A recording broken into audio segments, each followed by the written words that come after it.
Hello. I want to take a few moments to address the recent NBC News article. Abuse of any kind has no place in the Assemblies of God. Abuse against minors is especially reprehensible and unconscionable. But the report published by NBC News is profoundly disappointing because it's peppered with misleading information.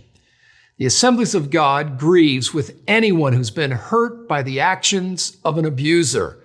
One instance of abuse is too many. And the General Council of the Assemblies of God is committed to child safety and has an established track record of leadership in this area. So first off, let me be clear. A position of zero tolerance for credentialed ministers guilty of sexual misconduct against a minor has been in place for decades. For NBC to suggest that the General Council does not require background checks, screening for credentialed ministers, or that we don't follow mandatory reporting is absolutely false. Background checks and verified references are an established part of our credential process.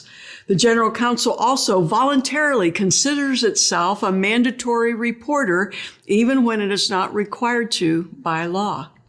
And by way of example, in the case of Tony Waller, the NBC report implies no action was taken by the Assemblies of God officials. However, when the District Council and General Council first became aware of his actions in 2015, he was promptly reported to state authorities, investigated, and dismissed per established processes. In another example, Sean Butler is listed in the article as a minister, but he was never a credentialed minister with the Assemblies of God.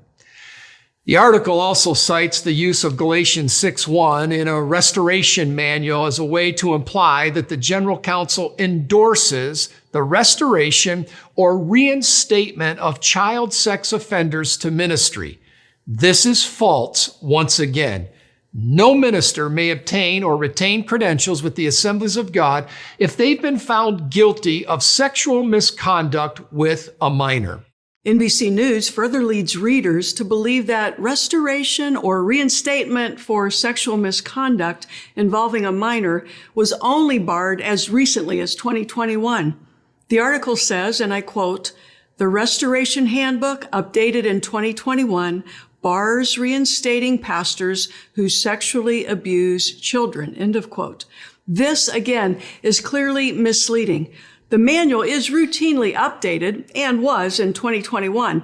But again, the policy of zero tolerance had been in place for decades, which we previously reported to NBC. I think it's important to emphasize that this NBC report goes back through 50 years of history. During that same time period, the General Council has been at the leading edge of child safety policies as the standards of care have advanced in culture with the advent of new information, technology, and other resources. While only the credentialing of ministers is in the purview of the General Council, we have produced a wealth of resources over the span of these decades to aid churches within the Assemblies of God and other denominations to protect minors.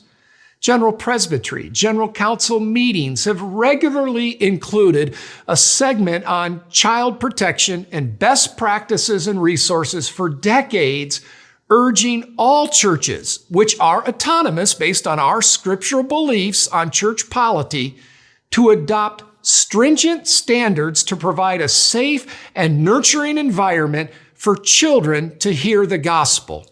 That brings us to the NBC report of the discussion on the floor at the 2021 General Council.